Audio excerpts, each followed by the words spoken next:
बच्चे ने अपनी आप बीती सुनाई। बच्चे की उम्र 6 साल बताई जा रही है। बच्चे ने बताया कि वह पिछले 3 दिन से भूखा है और अब भूख बर्दाश्त नहीं हो रही है, तो मैं न्याय और अपने भूख क्षुधा शांत करने के लिए मैं पुलिस चौकी पे आ गया हूँ। मेरी माँ भी मेरे साथ 3 दिन से भूखी है और घर में ना राशन है और ना ही रहने की जगह है। मैं पिछले 3 दिन से भूखा हूँ, इसलिए मैं कहीं कुछ कर भी नहीं पा रहा हूँ, ना कुछ काम हमें मिल रहा है। यह बात सुन के दरोगा जो जानकारी के लिए बता दें कि चुनार तहसील के पटिहता का रहने वाला है ये 6 साल का बच्चा, और इमिया चट्टी पुलिस चौकी पे पहुंचा हुआ था।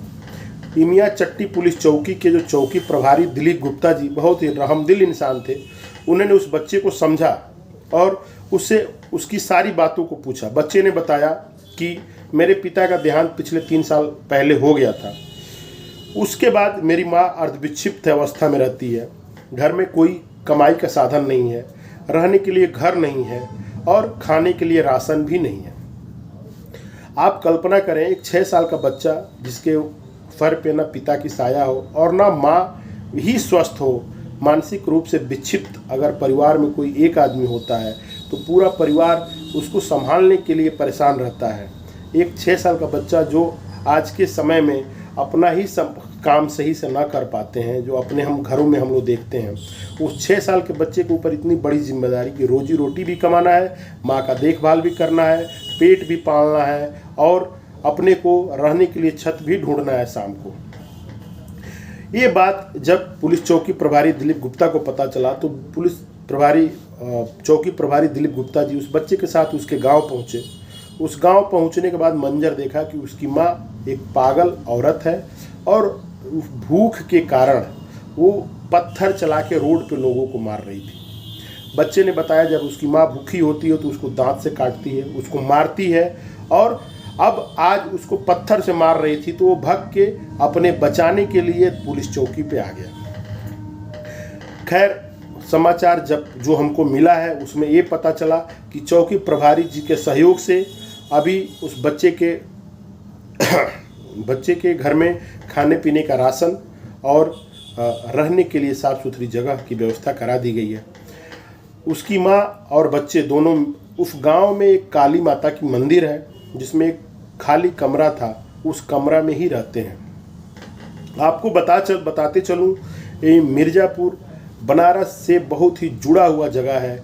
बनारस जो सांसद मोदी जी हैं, जो हमारे देश के प्रधानमंत्री हैं, माननीय प्रधानमंत्री जी के सांसद से जस्ट जुड़ा हुआ जिला की ये घटना है। दुख इस बात को लेके हो रही है कि इस बात को लेके बहुत दुख नहीं है कि बच्चा 3 दिन से भूखा है। ये तो मैटर संज्ञान में आ गया। उस बच्चे का अपना दिमाग, अपना पुलिस के प्रति उसका विश्वास कि हम वहाँ चलेंगे तो हम बच सकते हैं, हमारा क्षुधा शांत हो सकता है। अदरवाइज ऐसे तो हजारों बच्चे भूख के कारण दम तोड़ देते हैं। भारत में कहने को फूड सिक्योरिटी एक्ट है। 5 रुपया किलो चावल और 2 रुपया किलो गेहूँ मोदी सरकार पिछले 3 सालों से फ्री में भी इसको दे रही है। तेल मिल रहा है, दलिया मिल रही है, दाल मिल रही है, नमक भी अवेलेबल कराया गया है। इस योजना के असली हकदार कौन है?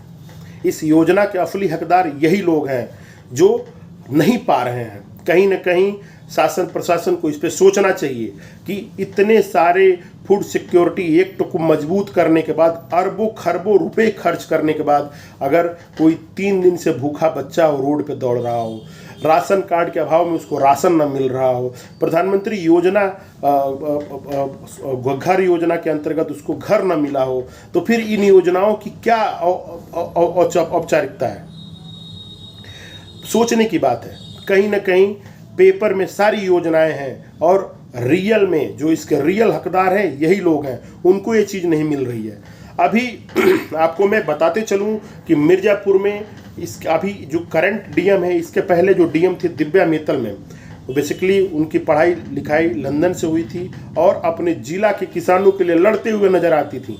उन्होंने इतना सराहनीय काम किया था मिर्ज़ापुर ज़िले में कि उनकी जब विदाई हुई तो लोगों ने रोना चालू कर दिया। अभी करंट में जो वहाँ पे डीएम है वो प्रियंका मैडम है, प्रियंका रंजन जो 2013 बैच की IAS अधिकारी हैं, बहुत ही कर्मठ और जागरूक महिला हैं।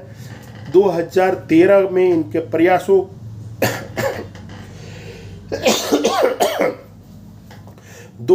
प्रयासों से ही मिर्जापुर के कर्णावती नदी का उत्थान हुआ है।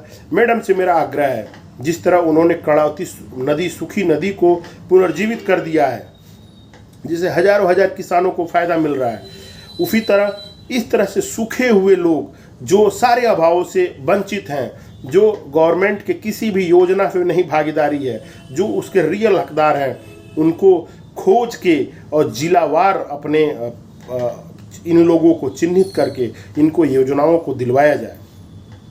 मार्मिकता, आज अगर 21वीं सदी में कोई 3 दिन से भूखा बच्चा प्रशासन के सामने जाकर रो रहा है और भूख से अभी कुछ दिन पहले मिर्जापुर में 4 लोग एक साथ मर गए थे, तो ये चीज़ें देखने के लायक हैं, सोचने के लायक हैं। और कहीं ना कहीं हम आप ही जिम्मेदार हैं कि इतना हजारों टन राशन हमारे यहाँ सड़ता है और खाने के बिना कोई मरे जा रहा है। प्रधानमंत्री मोदी जी से मेरा अनुरोध है कि वो इस तरह के मामलों को देश स्तर पर संज्ञान में लें और जिलावार DM के पास जितना भी अधिकार है उससे फूड सिक्योरिटी एक्ट के तहत कोई भी भूखा नहीं रह सकता है। अगर कोई दावा करता है कि देश में कोई भूखा नहीं है, तो ये उस दावे को तोड़ता हुआ एक अमित जो कभी नहीं भूलेगा, जो इस का उदाहरण अगर वहाँ रख दिया जाए तो ये सारी चीज़ें एक तरफ और एक भूखा 3 दिन का बच्चा एक तरफ। हमारी योजनाएं लोगों को ज़रूरतों को पूरा करने के लिए हैं और उनको पूरा करने का दायित्व तो अधिकारियों को है। अधिकारी भ्रष्टता के कारण अगर किसी का निवाला खाएंगे तो उनका भी निवाला कभी न कभी कोई खाएगा। इस चीज़ को संज्ञान में लेते हुए कि हमारे एक गलत कदम से कोई 3 दिन से भूखा भी रह सकता है, किसी की माँ 3 दिन से भूखी रह सकती है, कोई गांव के मंदिर के एक रूम में रह सकता है। राशन कार्ड न उपलब्ध होने के कारण वह कहीं भूखा मरेगा, ढूंढता रहेगा अपने को दवा के इलाज में। आयुष्मान कार्ड की ज़रूरत उसी को है जो इस तरह के लोग हैं।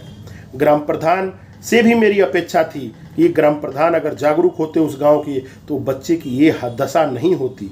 ग्राम सभा स्वयं एक निकाय है। ग्राम प्रधान के पास ग्राम स्तर पर मुख्यमंत्री का पावर होता है, उसके पास सारी योजनाओं की लिस्ट होती हैं और उन योजनाओं के तहत अगर काम किया गया होता तो बच्चे की ये दिन नहीं आई होती।